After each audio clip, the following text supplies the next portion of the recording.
Yes, yes, yes, folks. He is back. He left us for a little bit to do his Christmas cruise with his wife and a couple of friends. We hope he had a great time, but he is back. We have ended 2023. Let's talk about where we are at and where we will be going next with the great Dan Bird. How you doing, sir? Good. Happy New Year. Oh, thank you very much. Happy New Year. I hope the Christmas holiday was wonderful, and the audience has been waiting with bated breath to hear what you have to say about where we're at in the market and what 2024 might hold. Yeah, it should be interesting. Actually, next week I'm going to be at a VectorVest event in Okay. Tampa for 2 days. All right. Friday and Saturday. I'll be here Sunday if you want to do one. And then there's also a Tom Bowley does a market review thing, and he's actually doing that next Saturday at the same time. So I'm hoping I get a recording of that. Nice. So I might have some really, interesting information about the upcoming year based on what I hear from both of those next I week. like it. But this year we go back to all-time highs. Did we actually hit it? Did the S? Oh, did I'll we show hit it? you. I'll show you. Yeah, I put it in the newsletter. I'll bring that up and show you what Okay. each one of the indexes did. Some of them exceeded it. Some of them almost made it. Not quite. Yeah, just missed. Yeah. Okay. All right. Well, So again, we've also got some data on the Christmas or on the Santa rally, right? yeah, that's right. Yep, I'm tracking that. Yep. Right now, it's looking pretty good. Well, I've got some concerns Okay. going into next week that we'll talk about. All right. Show you some things that I'm seeing. I put it in the newsletter this week as well. All right. I'll show that for people that want to get the newsletter. It's free. But I did talk about some concerns that I have coming up. Well, So let's get into it. and I know speaking of that, the second session we're going to do today, yeah, we'll have a conversation about the Harry Dent. Harry Um, Dent. Yes. Harry Dent. Harry Dent made some very interesting calls. Something like housing down 50%. I think the NASDAQ down 92% or something crazy like that. So Yeah, we I will do extracted that a for couple of. video too. We'll do that in Yep, video too. yep. It'll be an interesting conversation. There you go. Well, let's bring up where we're at. Let's show your newsletter and get into it Yeah, because I know hang the on. Let audience me share my wants. screen and we'll get into this. Okay. So, can you see that? I can. Thank you very much. Okay. So my newsletter's right there. Just go to breakpointtrading.net, free newsletter. If you want to be notified that it's available, just sign up with your email. That won't ask for a credit card or anything. But you don't have to. If you just want to get the newsletter, you can just click here and read it each week. IBD is still showing market and confirmed uptrend. Mm-hmm. Hasn't changed. In fact, everything is pretty much the same. The market is still near all-time highs. Although Friday looked like it was rolling over a little bit, but that usually happens the last day of the year. Okay. There usually is a sell-off on the last day. The first day of the year is usually bullish. Okay. So Tuesday, we might get a little bit of a rebound. But then I'll show you what I think we might have coming up. So the S&P, here's what the S&P looks like. This shows you part of my concern. Mm-hmm. Had a really nice run last week. Look at the volume. This is typical for Christmas week. Oh yeah. Okay. Really, really low volume. So it's actually interesting that the market just kept going, not by much, but slightly higher every day on less and less volume. Okay.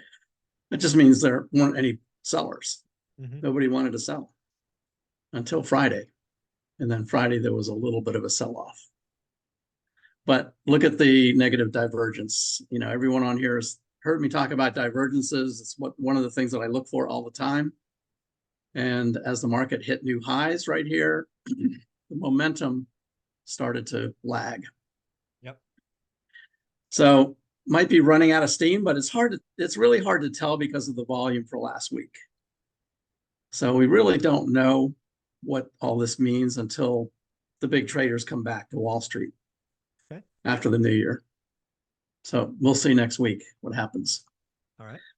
Also on my website in the charts section, it's where I have the Santa rally. So I have last year's Santa rally. Mm-hmm. It's really the January barometer. So this is something that came from Stock Traders Almanac. And there's 3 parts to it: the Santa Rally, which is the last 5 days, which we've already done, and then the first 2 days of the new year, which are still coming up next week. Okay. And the second part is the first 5 trading days. This is an old criteria that Wall Street has used for quite a long time. Stock Traders Almanac didn't come up with that one, but they just combine all 3 of these together. And then the third piece is the full month of January. And when all of these are positive, then the year ends higher. And last year, all of them were positive. Okay. If we go back and look at where we are right now, 2024, the rally began on the 22nd. So 1, 2, 3, 4, 5. We've got 2 more, the first 2 days of the new year to complete the Santa Rally. But so far it's up, not by much. Yeah, I was going to say that's almost flat. Yeah, it's up like 0.03%, something like that. Right. Okay. Less than 1%. But it is still up. Correct. So okay. We'll see. So I will continue to track this. This actually updates automatically.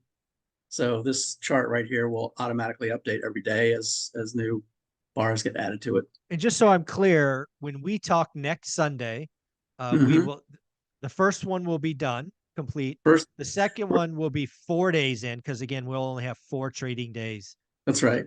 Okay, yeah. Got it. All right. Yeah. So we'll have 1 more day the next week, the next Monday. Got it. Okay. For that one. And then the third one is all the way to the end of January. Yeah. Okay. Which I don't know if we're going to make it to the end of January with a positive market. I'm not sure that one's going to come through. Okay. The first 2 might. I'm not confident on the third one. Let me show you why I say that. A couple of reasons. I put some of these in the newsletter as well. First one is one of my favorite ones is the McClellan oscillator. What this does is it tracks the advancers versus decliners of the New York Stock Exchange. So it just basically subtracts the decliners from the advancers. That's essentially it. So if there are an equal number of advancers as there are decliners, then it would be on the 0 line. Okay. So if there are more stocks advancing, it would be above 0. If there are more stocks declining, it would be below 0, right? But the key thing here is the divergences. So you can see right here, as we had that big sell-off from August to October, end of October, the market continued to go down. This actually went above 0 a couple of times, but didn't stay there very long. But the big thing for me that I was watching is every time it came down less than it had the previous time. Yeah, it had a higher low. It had a higher low, which means there were fewer decliners each time. Correct. Even though the market kept selling off. So even as the market was selling off, fewer and fewer stocks were declining. Okay. So that told me that the market was getting ready for the end of year rally, which is what happened. However, now we have a market that has rallied, and you have to take the price point at the same place as the momentum indicator, whichever one you're using. So we follow this line right here from this low. If we draw the arrow there for the price going up, we've got to come to the same place up here and draw this arrow, and this one goes down. Yeah, pretty clearly. All right. So now we have a negative divergence, which means there are fewer and fewer advancers contributing to the rally. All right. Okay. So that concerns me. The other thing is the bullish percent index down here at the bottom. Now, this is a good thing because, you know, more and more stocks are bullish. However, when it gets extended like this, and it's at 81% right now, and you can see where it got extended back here, anytime it goes above 70, basically, that means it's looking for a top. Doesn't mean the market has stopped going up or can't continue to go up. It just means it's getting overextended. Okay? Yep. So if you follow this peak right here up here, it was just before the market actually moved up a little bit more. and this moved down a little bit. So there's a little tiny negative divergence right there. But then it rolled over. And back here, when it went above 70 right here, it rolled over there and came back down. So we're way up there. We've been up there for quite a while. And that doesn't mean we can't stay there for a while. We can. Mm-hmm. But just a word of caution. And I'm not saying it's going to crash. I'm not saying we're going to have a big, huge sell-off. I'm just saying it's a word of caution. Okay, I like it. Now, one subscriber sent me, if you look at this pink line back here, he sent me something that he was another website or something that said, this pink line, it's basically a moving average of the advancers and decliners. That's essentially what it is. And what they said was whenever this reaches a peak, when it gets too high, then the market starts to sell off. So I actually added it to this chart because it's part of the same data set, basically. Sure. And that's true. I like looking at the actual advancers versus decliners better because it gives me a much more clear identification of divergences. But it's true that once this does reach a peak, when it rolls over, that's when this crosses the zero line down here. Yep. So the red and green is where the zero line gets crossed. Got it. All right. So it's up near the top. It looks like it might be starting to roll over, but I can't say that it really is yet, but it might be. Too early. Yeah, too early to tell, but just a word of caution. The other one that I put in the newsletter is the high-low chart for the S&P. Mm-hmm. So this one is the New York Stock Exchange. This is just new highs minus new lows. You can see it's coming down just like I showed you before. That's a negative divergence. Mm-hmm. And this is the large cap new highs versus new lows, also coming down as the price goes up. Yeah. And AI bullish and bearish sentiment, whenever this gets too high. Extreme, yeah. Yep. Yeah. When it's at an extreme, that means everybody's bullish. That means there are no more buyers left. Regression to the mean is coming. Yeah, exactly. So all of these things together imply to me that we might have kind of a rough January. What I'm hearing you say is January might be messy. It may be messy. There's something else that which I'll look at here, which I've talked about before.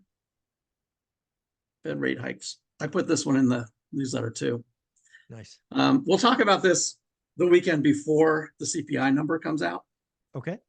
But I wanted to bring it up now because that CPI number, I think, is what is going to make January messy. And what you're saying without saying it yet is you think CPI is going up and it's going to surprise people. I think it at least will not go down. Okay. So flat to up. Okay.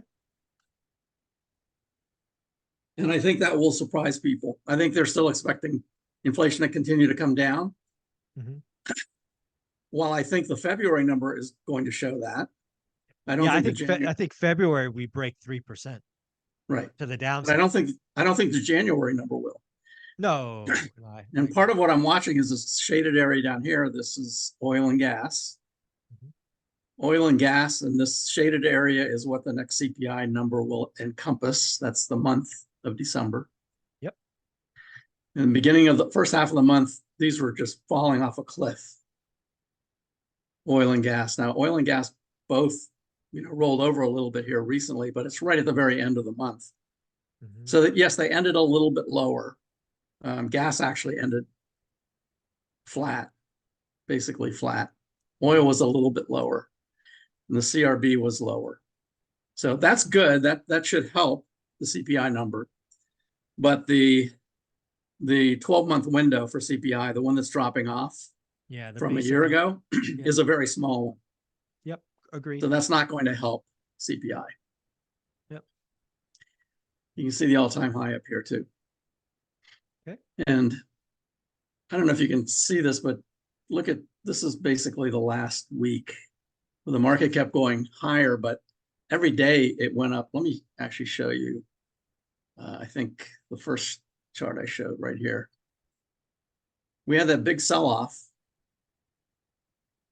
about a week or so ago. And then the market just slowly continued higher. But every day these bars got smaller and smaller. Yeah, they did.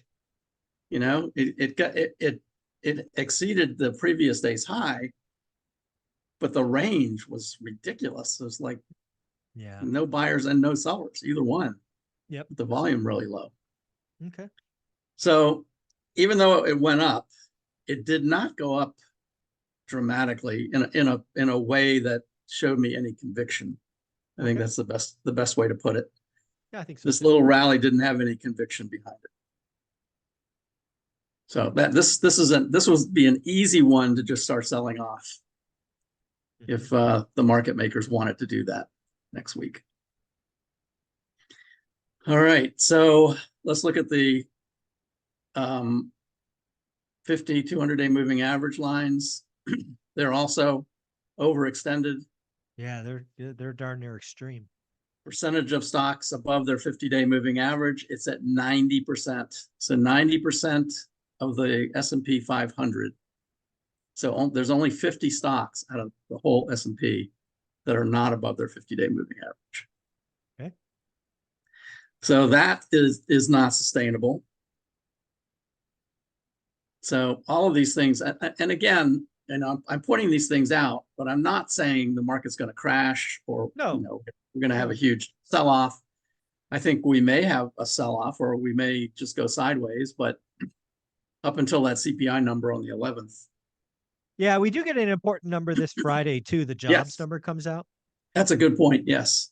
Yeah, it comes out early Friday, so we'll get some market reaction Friday. This is all about, does the soft landing hold together? Does the job market stay strong? Does inflation continue to roll over? And, we'll see. So here's the job number. I'm looking for something to cross this blue line right here, like it has before every other recession. Hasn't done it yet. Actually started to come back last time. But it's projected, if I go to the newsletter, actually, and we can look at the economic calendar for next week. Projection is 3.8. 3.8, 3.7 to 3.8, which is not really very much. Yeah, it's still below last month at 3.9 or the previous. Yeah, it went from 3.9 to 3.7, goes back to 3.8. It's practically negligible. Still a positive growth. What's that? 158? Yeah, 158,000. Yep, 158. That's the forecast. Correct. I wouldn't be surprised. Well, I don't know. This one I think might come in about what is forecast. Okay. So I don't think there'll be a lot here for the Fed to make a decision on. Hourly earnings is projected to come down. So, I think overall it's going to be a pretty tame report. Okay. Now, if it comes in much higher, if it comes in at 3.9 or 4, or especially 4, and this comes in less than 100, problem. Then we have a problem. But then what does the market do? Does the market say, okay, now the Fed's definitely going to cut? Yes. Right? Exactly. Or bad news is good news, baby. Bad news is good news. Right. Or do they say, well, it looks like we're not going to have a soft landing. Could be a recession coming. And it sells off. I don't know. But yes, you're right. Next Friday is a really important number. Yeah. So next Friday and then the 11th, which I think is CPI, actually, I'll show you where it is. Here's the CPI number right here. It's on Thursday. Okay. Yeah, the following week. 111. So, by the way, this is Stock Traders Almanac. This is the historical trends, 21-year trend for election years. Election years goes back to 1950. You can see we normally have a nice little bounce basically into the CPI report on the 11th. And then the market sells off into the rest of January. Got it. So that's what I'm kind of expecting for January. Yeah, it looks like the chart when you put it all together kind of makes a messy January. I mean, yes, back to your kind of thesis up front. Now, having said that, we can look at this in a different way. Here's the 4-year presidential cycle. Okay. And for your sweet spot this is the pre-election year, which we've already finished.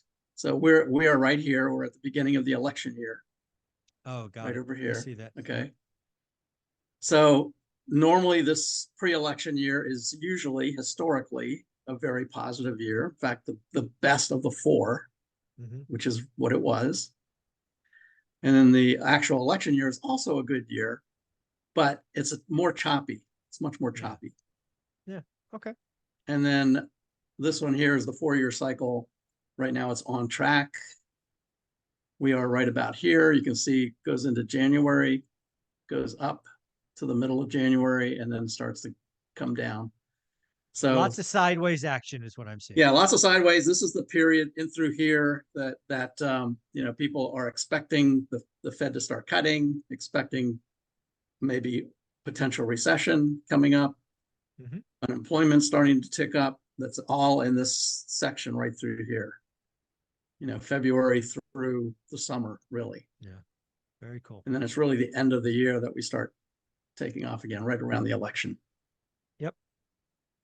Well, I think giving us some warning, some caution is a great thing to do. I think your calls for 2023 have been on point. I think the audience would agree that you had a very good 2023 where most people were amiss. So we appreciate that.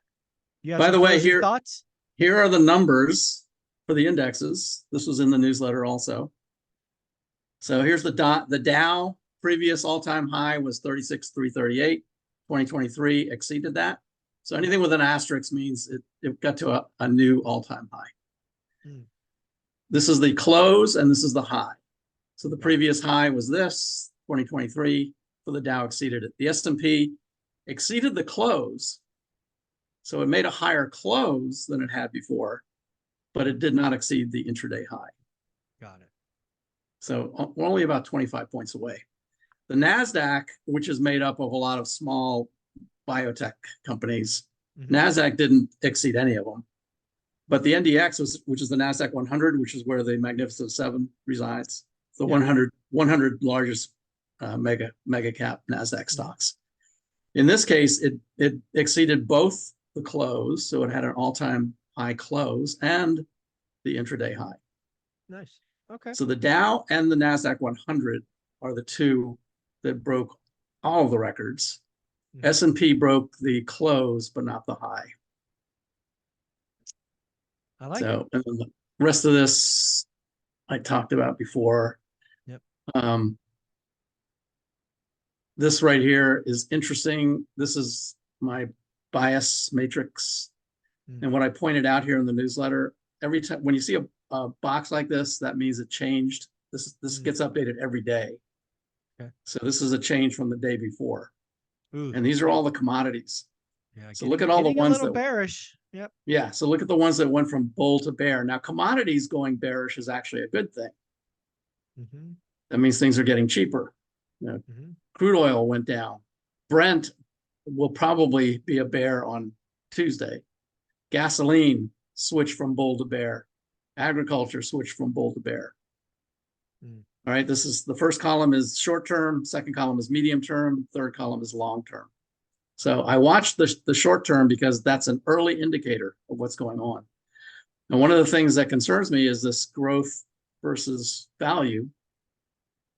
The short term flipped over a week ago.